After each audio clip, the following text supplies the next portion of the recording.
eskerrik asko etortzeagatik. Gaur aurkeztuko duguna, langile eta enpresei zuzendutako berdintasun ikastaroa aurkeztuko dugu zehazki emakumeen eta gizonen berdintasunerako oinarrizko prestakuntza. Nerekin batera, nire maikideak aurkeztuko ditut lehenengo, nire eskubian Juan Ibarretxe, eskerrik asko eta egunon, Lanbideren enplegurako prestakuntzako zuzendaria da bera, eta Ricardo Lamadrid, nire eskerrean, Eusko Jaurlaritzako hezkuntza saileko teknologiaren eta ikaskuntza aurreratuen zuzendaria da bera. Gaurko prentsaurrekoaren hasieran hausnarketa txiki batekin hasiko naiz, eta zuekin partekatu nahiko nuke testuinguru gisa, gure gizarteak, oraindik ere egiturazko ezberdintasunean eraikita dago, eguneroko bizitzan hamaika oztopo eta ezartzen dizkigu emakumeen eskubideak, edo alegia giza eskubideak osorik betetzen direla bermatzeko. Oso urruti gaude oraindik, egoera horretatik eta askotariko trabak daude berdintasunen egoera errealera iristeko. Gizarte eskubideen esparruan eragile guztiok zeregin handia dugu, bai erakunde publiko zein pribatuek, herritarrek, hedabidek eta bar. Berdintasuna sustatzeak, hitzetatik haratago doazen politika publikoak eskaintzea eskatzen du. Askotariko politikak, ezberdinkerien erroetara garamatzatenak. Geure egitasmo osoa horretan zentratzen da, erroetara jo behar dugu, desberdintasunak ulertzeko eta baita ere emendatzeko edo bideratzeko. Horren adibide dira, zuek ezagutzen dituzuen adibideak eta badira biolentziari aurre egiteko aurre izeneko plana, edota erantzunkidetasun plana ere, besteak beste. Eta gaur aurkezten dizueguna jakitun programa da, eta jakitun ere testuinguru horretan kokatu behar da, erroetara jo behar dugu, desberdintasunak ulertzeko, hoiek eragiten dituzten askotariko faktoreak ezagutzeko eta horietaz behar bezala jabetzeko. Ezagutza eta prestakuntza dira gizarte berdinzaleago berriaren oinarriak. Así es, creemos que y estamos convencidos que el conocimiento y la formación son básicos y fundamentales para la construcción de una sociedad, de una nueva sociedad igualitaria. Y hoy os presentamos esta nueva iniciativa formativa. Queremos dar pasos firmes en este campo de la formación.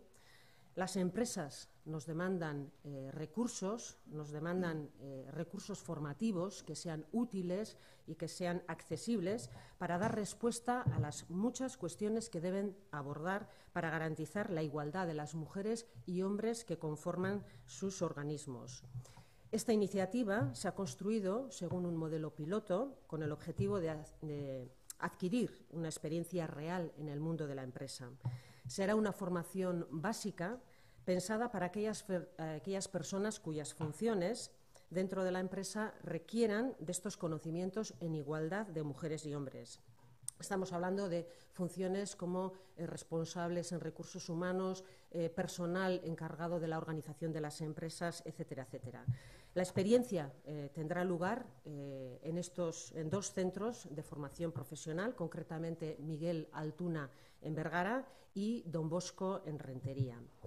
Debemos destacar la notable respuesta de las empresas a esta iniciativa, de las personas, de las empresas que van a participar en estos cursos. En total se han inscrito 35 mujeres y hombres que representan a 23 empresas del territorio.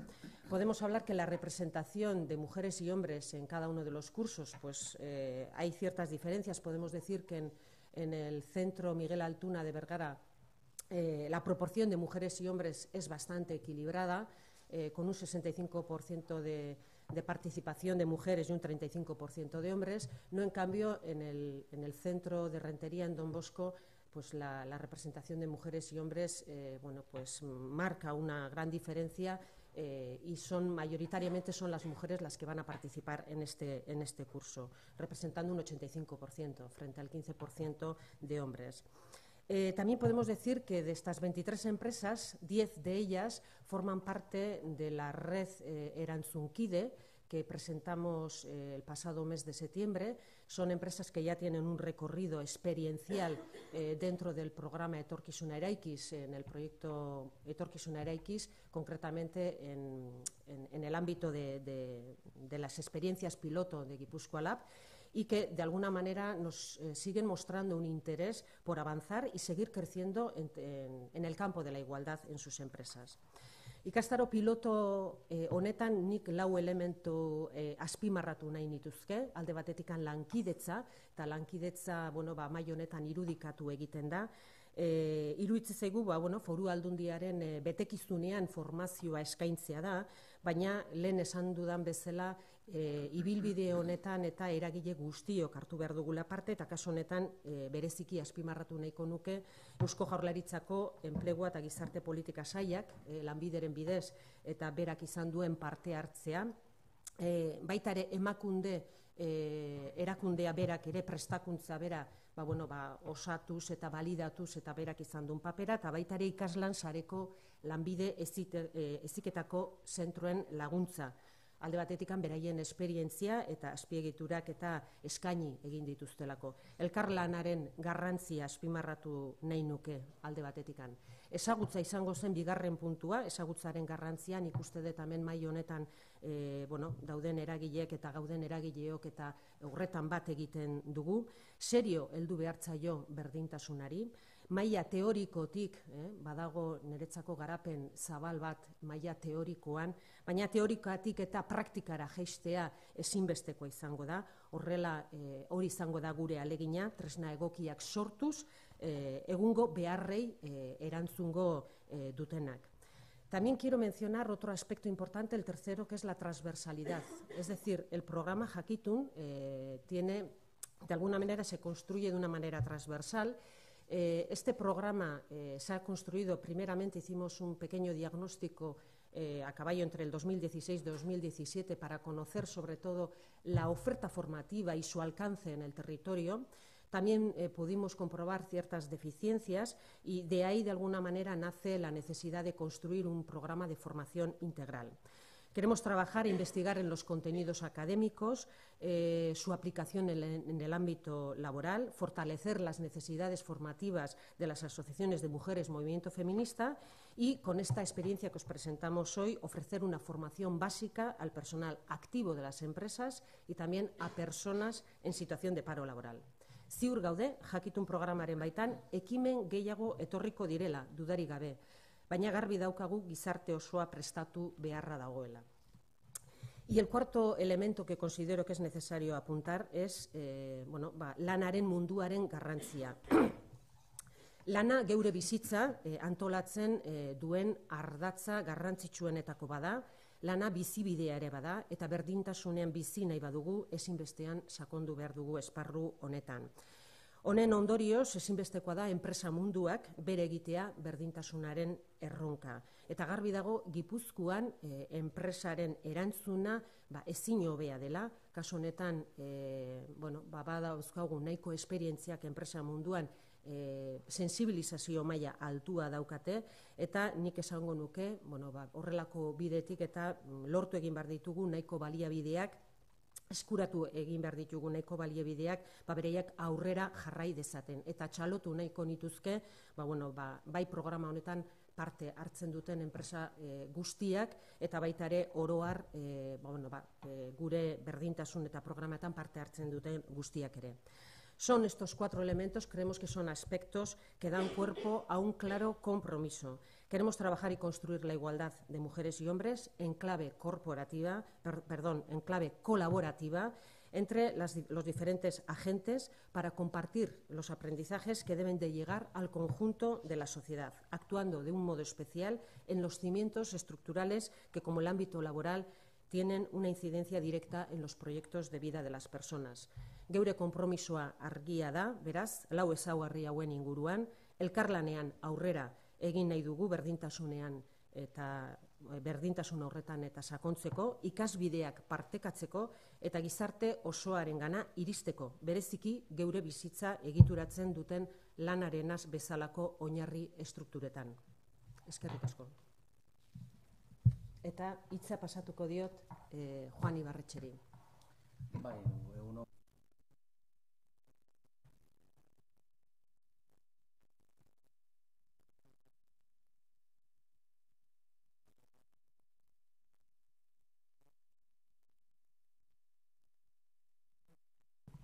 Barkatu. Egunon guztioi, hori lanbideren izenean eskerrik asko Gipuzkoako Foru Aldundiari. Ekitaldi honetan parte hartzera gonbidatzeagatik, lanbiden jakitun proiektuaren garapena bultzatu du, ziur baita hezkuntza eta prestakuntza genero oztopoak ezabatzeko benetan eragileak direla. Es un hecho evidente que la participación de las mujeres en el mercado laboral es cada vez más relevante. Pero también es cierto que el empleo femenino sigue sufriendo desventajas y discriminación en el acceso a la formación, la promoción profesional y las condiciones laborales. Las mujeres siguen participando de forma mayoritaria en los trabajos más inestables, con menor cualificación, menor remuneración, a tiempo parcial, etc. Todo ello aboca a las mujeres a una situación mayor de pobreza, lo que dificulta enormemente alcanzar objetivos de igualdad. Egoera hau, islatzeko parte bat datu adierazgarri aipatuko ditut. Euskadin, emakumeen 42% soilik dauka lanaldi osoko kontratua. 76% ordean lanaldi murriztua dauka. Frente a esta realidad, debemos seguir impulsando cambios y consolidarlos para que se conviertan realmente en transformaciones organizacionales. Cambios relacionados con la cultura, la estructura, los procedimientos o los procesos de las propias empresas. Y qué mejor herramienta que ese necesario impulso para apostar por la formación. La formación para la igualdad se ha extendido ya al mundo laboral. Es en este proceso de cuestionamiento e identificación de nuevos retos para los sistemas y las políticas de formación donde debe insertarse la preocupación por la dimensión de género, para asegurar que, por un lado, las necesidades y especialidades de las mujeres sean tenidas en cuenta y, por otro lado, se asuma el derecho de las mujeres a vivir en igualdad. En este ámbito, las instituciones públicas tenemos una responsabilidad y un especial deber a la hora de propiciar el cambio en los valores que todavía sostienen y justifican la subordinación de las mujeres en todos los ámbitos de la vida. Un cambio que implica la construcción y consolidación de nuevos valores, apartados fundamentalmente del androcentrismo y del sexismo. Jakitun se sitúa en esta línea de trabajo. Aunque el derecho a la igualdad de oportunidades entre mujeres y hombres es un principio jurídico universal que discurre transversalmente, a lo largo del Plan Estratégico de Lanbide 2017-2020, en dos de sus ejes se recogen actuaciones específicas en materia de igualdad. La primera, reducir la desigualdad por razón de género en el ámbito laboral y promover la conciliación de la vida personal, familiar y laboral, e incluir la perspectiva de género como proceso transversal en la actividad de organismos y en su modelo de gestión en un marco de trabajo por valores más igualitarios. Igualmente, en el plan de igualdad del organismo se propone promover la introducción de la perspectiva de género en las acciones formativas que lleven a cabo Lanbide, así como formación específica en igualdad. Dicho de otro modo, se trata de incorporar la dimensión de género en las políticas formativas. Es en este marco en el que hay que apostar por esta experiencia piloto de colaboración con la Diputación Foral de Guipúzcoa y la Viceconsejería de Formación Profesional del Gobierno vasco, en la convicción de que la educación y la formación son el verdadero motor de cambio en la supresión de barreras de género. Desde esta óptica, impregnada de respeto a los derechos del colectivo femenino, es desde donde Lanbide valoramos y apoyamos el desarrollo del proyecto sobre formación en igualdad de oportunidades Jakitun. La formación en igualdad nos enriquece en lo personal y en lo organizacional. Las empresas que toman conciencia y que apuestan por la igualdad son organizaciones que apuestan por el talento, la innovación y los derechos humanos. Son empresas que, en definitiva, se están adelantando al cambio. Acabo ya. La igualdad entre hombres y mujeres no puede quedarse solo en un derecho. Deseo firmemente que esta experiencia piloto que ahora echa a andar se consolide y se convierta en una inmejorable herramienta para reforzar la autonomía y el empoderamiento personal y colectivo de las mujeres. Seguro nago. Jakitun moduko egitasmo gehiagorekin, berandu baino lehen, lortuko dugula gizon eta emakumeen arteko berdintasuna. Eskerrik asko. Ricard, zurea da hitza. Bai, bueno, egunon guztioi eta nola ez, egunon, eskerrik asko Gipuzkoako Foru Aldundiari, alde batetik, ekimen pilotu honetan guk sartzeko aukera emateagatik alde batetik, eta bestetik gaurko prentsa honetara gobiatzearren, ez? Bueno, generoaren ikuspegia lantzea lanbide heziketarentzat ez da barria. Gure indarrean dagoen laugarren plan estrategikoan, lanbide heziketako laugarren plan estrategikoan, eta baita Laster onartuko da bosgarren plan estrategikoan ere, bueno, lan ildo hauek kontemplatu daude eta garrantzitsuak dira, ez? Bai, esan behar bada, orain gaurko egun honetan hitz egiten gabiltzan esperientzia behar bada, haratago doala, ez? Ez da bakarrik ekintza konkretu batzuk eitea, ez? Ez da lanbide heziketan soilik gelditzen, baizik eta lan mundua, lan esparrua, enpresa mundua ikutzen du zuzenean, ez? Bebaina barmenduko nuke aurten ikasturte honetan, lehen aldiz, lanbide heziketako sailburuordetzatik ekimen bat bultzatu dela, ez? Ikastetxe guztiei helarazi zaie beraie jasotzen duten ikasturte hasierako ebazpenean, urteko minimo gutxienez ekintza bi, berdintasunean oinarritutako ekintza bi eitea eskatu zaie, ez? Hori guretzako ere pauso adierazgarri bat edo esanguratsu bat da. Ikastetxe guztiak lanbide heziketako ikastetxe guztiak badabiltza horretan lanean, eta aurki jasoko ditugu ikastetxe bakoitzak egingo dituen esperientziak ikasturte honetan zehar. Bestalde, esan beharra dago, lanbide heziketatik aspaldi gabiltzala lanbide heziketako zikloen barruan berdintasunaren bila, ez? Hau da, gizon eta emakumezkoen arteko oreka ziklo desberdinetan eta batez ere lanbide heziketan, ez? Askotan emakumezkoak ez dute aukeratzen lanbide heziketa etorkizuneko ogibide, etorkizuneko aukera moduan, eta horretan bagabiltza lanean erakartzeko emakumea lanbide heziketara. Eta batez ere ziklo industrialetan. Hortxe daukagu behar bada erronkarik garrantzitsuena. Horrekin lotuta, gure ustez oso ekimen potentea da, orain komentatzen gabiltzan hau, batez ere enpresa mundura bideratuta dagoelako, hau da langileak edo langabetu, baina enpresa mundura bideratuta dago, ez behar bada lanbide heziketako gure goizeko ikasleekin edo hasierako prestakuntzarekin, baizik eta lan mundurako prestakuntzarekin, eta behar bada horrekin bertako enpresako pertsonak formauta eta prestauta lortuko dugu lan mundu hori sektore industrialetan erakargarriagoa egitea emakumearentzat. Hau da, behar bada ziklo osoa izten duen ekimen bat izan daiteke, ez? Bueno, comentaba que gracias a la Diputación Foral de Guipúzcoa por invitarnos, primero por tenernos en cuenta al iniciar esta iniciativa, y por otro lado el habernos invitado hoy a esta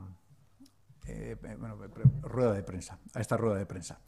Desde la formación profesional llevamos tiempo ya trabajando en el campo de la igualdad. La verdad que tenemos unos cuantos retos por delante, pero tanto en el cuarto plan de formación profesional, plan vasco de formación profesional que está vigente, como en el quinto, que esperemos que se apruebe en breve, tenemos en cuenta la línea de trabajo en el tema de igualdad. Este año, por primera vez, en la resolución de inicio de curso que reciben todos los centros de formación profesional se ha incluido el que cada centro desarrolle por año lectivo 2 experiencias o 2 iniciativas en el campo de la igualdad. Eso para nosotros ha sido todo un paso. Otra de las líneas que estamos trabajando desde la formación profesional es atraer a las mujeres a la formación profesional como una posibilidad más de futuro. A día de hoy eso es un reto que tenemos por delante, y sobre todo el atraer a los ciclos industriales. Probablemente esta iniciativa que estamos presentando hoy sea un paso importantísimo, porque de alguna manera cierra el círculo, ¿no? Nosotros formamos a nuestros alumnos de formación inicial. En este caso formamos a personas, alumnos o alumnas que están trabajando en el mundo empresarial, y de una manera eso puede atraer o puede acercar a las mujeres a las empresas, a los ciclos industriales. Es uno de los retos que tenemos por delante. Por otro lado, también quería comentar que bueno, desde hace ya unas décadas, hace pues, probablemente 3 décadas, era impensable en aquella época pensar que desde las empresas iban a pedir, iban a solicitar o iban a valorar el hecho de que hubiera gente formada en prevención de riesgos laborales, ¿no? Y bueno, a día de hoy la realidad es totalmente diferente, pues porque hay empresas que lo valoran mucho, incluso hay empresas que lo piden como requisito a la hora de acceder a ciertos empleos, ¿no? Bueno, pues ¿quién nos dirá o quién puede pensar que en un futuro, pues bueno, el tema de la igualdad también se valore desde las empresas, ¿no? Esan bezala, nok pentsatuko luke orain hamarkada batzuk, orain 3-4 hamarkada, orain urte batzuk, garai haietan nok pentsatuko luke gaur egunean lan arriskuen prebentzioko arloan enpresek asko baloratuko zutela horretan prestatuta dauden pertsonak edo eskakizun bezala izango zutela, behar bada hori pentsezina zen eta gaur egun hori errealitate bat da, ez? Nork esan, etorkizunean, bueno, pues enpresak ere hori, eskakizun hori eskatzea, ez? Berdintasunean pertsonak, langileak, profesionalak prestauta egotea, ez? Eta bukatzeko, esango nuke, martxan ditugun esperientzietatik, haietako bat, Miguel Altunako lanbide heziketako ikastetxe integratuan bukatuta dagoela, eta orain arteko datuak, literalki esango dizuet, oso esperientzia ona. Hori da orain arteko valorazio, ez? Nola ez, etxoningo ditugu dana bukatu arte, eta gero elkartuko gara, valorazioak ingo ditugu, baina printzipioz, behar bada, behitzen nire burua mentzat, aurrikusita egoana, baina arrakasta gehiago izaten ari da ekimen honek, eta bueno, pues hori zoriontzekoa da, eta pozik egotekoa da. Eskerrik asko. Eta, bueno, zuei pasatzen dizuet txanda galderaren bat edo baldin badezute, eta... Bai, ni galdetu nahiko nuke, 35 persona dira oso gertzanago, plan honetan partatuko dutenak, hori gero eraginkor izan dadin zenbat personak sartu beharko luke esan dezagun dinamika honetan, eta ze asmo duzue, arrakasta baldin badu programa pilotu honek, ze asmo duzue praktikan, edo ez dakit alde zarrotekan pentsatu duzuen, ze implementatu, zenbat enpresatan, ze lurraldetan eta bar. Bueno, programak dauken bokazioa da erabat edatzea bai Gipuzkoa lurraldean, baina, bueno, lanbideen eta baitare kide izanik programa honetan, eta, bueno, egia da oraindik oso hastapenetan eta dago hausnarketa hau eginda, baina nolabait bokazio horretan gure ibilbide honekin eta, bueno, arrakasta eta itxura danez, lehenengo urrats honetan behintzat eta emaitzak oso onak lortu ditugula. Ikusi beharra dago gero bukaeran egiten den balorazio emaitzak eta lortzen ditugun, baina bokazio horretan eta nik uste dut oinarri badago eta da alde batetikan eduki akademikoa edo nolabait balidatzea, baitare, hobetuz programaren baitan kokatzen da momentu honetan eta programa hau, baina kasu honetan eta gure asmoa da baitare akreditazio baten bila edo iristea. Momentu honetan parte hartuko duten ikasleek ziurtagiri bat izango dute, nolabait edo baitare jasotzen duten formazioaren balioa emateko, baina balio horrekin eta haratago jutea nahiko genuke, eta da, hain zuzen ere, homologatzea ikastaroa, eta homologazio horrekin zabaltzea lurralde osora, enpresa guztientzat, noski, eta horrek badauke balio bat, eta da nolabait edo enpresan eraldatzeko ere erramienta ezin hobea da, baina bide batez baitare administrazio publikoarekin kontratazioetan, diru laguntzak bideratzekotan eta horrelako homologazio motako ikastaroak edo formazioak albideratzen du ere nolabait kontratazio horietan meritaje hortan edo merito edo bintzat balio gehiago edukitzea baita ere enpresa munduan. Egia da, helburua da enpresa eraldatzea. Helburua da enpresan berdintasunagoak izatea. gizon eta emakumeen arteko oinarri berdintasunetan eta oinarri horietan eta eraikitzea. Baina hortik haratago ere hainbat funtzioak edo balioak izango ditu. Ientzako izango litzateke, ala enpresentzat ere bai. Kontratazioak aipatu dituzu, ez dakite enpresek ere jasoko luketen alako ziurtagiri moduko bat. Igual erantzun hori hobeto erantzungo du Juanek.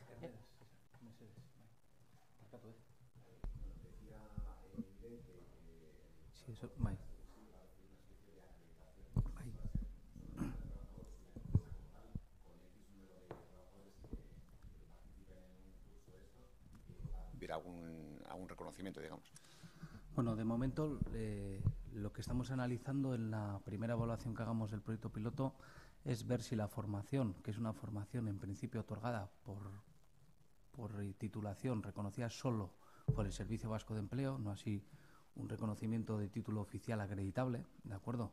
Lo que estamos analizando es ver, uno, si la formación que hemos planificado es adecuada para dar respuesta al objetivo de que entre en la cultura de la empresa un modelo de desarrollo en la gestión, teniendo como principio, como valor principal, la igualdad entre hombres y mujeres. Entonces, tenemos que analizar si esa formación para las personas son adecuadas. Una vez que determinemos eso, lo que vamos a intentar hacer es acreditar a las personas. Es decir, siempre la acreditación formativa es a las personas. Y otra cosa muy diferente es que el siguiente paso sea también poder valorar qué entidades, qué empresas tienen un reconocimiento porque tienen un X número de personas o porque tienen ya una persona, que será la que determine el acceso en condiciones, en cláusulas futuras, pues para trabajar y relacionarse con la administración pública vasca, o tanto la foral como la vasca o como el ayuntamiento, etcétera. Entonces, lo más importante en este momento es, uno, valorar la dimensión de la formación otorgada, ver si cumple los objetivos y a partir de ahí, si hay que hacer alguna modificación de acreditación, poder plantear al Ministerio una homologación específica acreditable y de reconocimiento del Estado. Eso sí significaría, este reconocimiento tiene la potencia que tiene una acreditación a nivel de reconocido reglado, viene a decirnos que es utilizable en todos aquellos espacios geográficos donde tú te muevas como persona. Mientras que en este momento un reconocimiento solo del AMBIDE tendría reconocimiento en el entorno vasco. Entonces, el gran reto es, bueno, pues con esta experiencia piloto también trasladar al Ministerio una potencialidad en aplicar dentro del tejido productivo, dentro de las empresas vascas, pues la posibilidad de incorporar esta sensibilización en igualdad de hombres y mujeres como valor en la gestión de las organizaciones. Baita, Ricardo galdetu nahiko nioke, esan duzu, lanbide hezkuntza industriala behintzat oso maskulinizatua dagoela, ez da? Ez dakit zuen helburua den zenbakitan hori aldatzea, ala modu kualitatiboan aldatzea. Zepara da zaila izango da, ez? Bat-batean emakume mordoa sartzea eremu industrialen. Bai, bueno, modu bietara, ez? Bai, zenbakietan, bai, gainera bihar egongo da gure sailburua eta lanbide heziketako sailburu ordea urtengo dira datu horiek ematera, baina bai bietara, bai zenbakia eta bai kualitatiboki, zenbakietara joatea baino garrantzitsuagoa da kualitatiboki, noski. Guk momentu honetan ez da eskulana behar dalako bapatean emakumea sektore industrialetan sartzea, ez, baizik eta behar bada gizarteren balio potente bat kanpoan gelditzen delako edozein sektoretan. Gauza da, industriala ez dela sektore erakargarria. Eta gune duguna da, hori ikuspegi hori aldatzea. Sektore industriala ikusgarri edo ikusgai jarri gizarteko edonorentzat. Baita esatekoa da Euskal Herri mailan sektore industriala dela gehiengoa, eta ez gazte edo ez gizarteko guztiak, ez pertsona guztiak ez dutela behar bada aukera hori hartzen, ez? Eta gaur egunean guk Euskal Herrian enplegagarritasun handien ematen duen sektorea hori da. Orduan, erakarri behar da orokorrean gizartea, behar bada sektore industrialako hori dalako gure muina, gure enpresa zaren edo sektore industrialen edo zare industrialaren lehentasuna edo hor oinarritzen garelako, eta horretan emakumea ere barne izatea. Orduen galderari entzunez bai, zentzu bietan. Bai zenbakietan, baina nola ez eta garrantzitsuna kualitatiboki.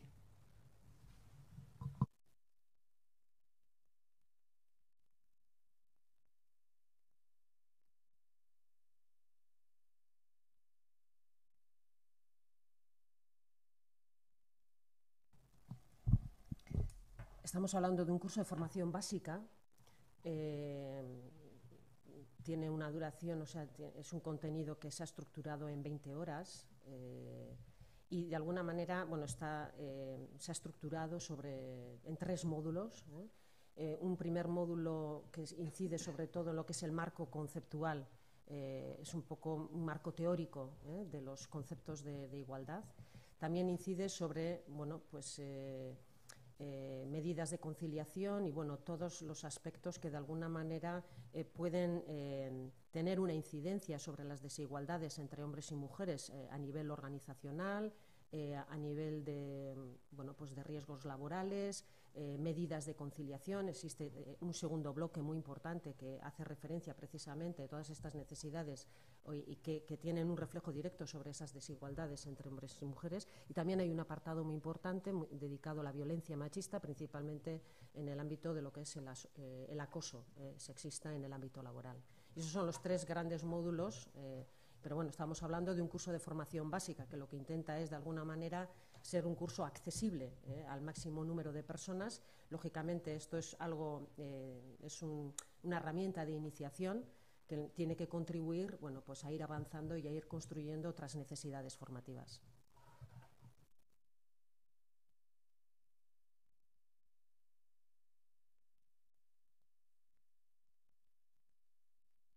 Eskerrik asko. Bai, eskerrik asko, bai.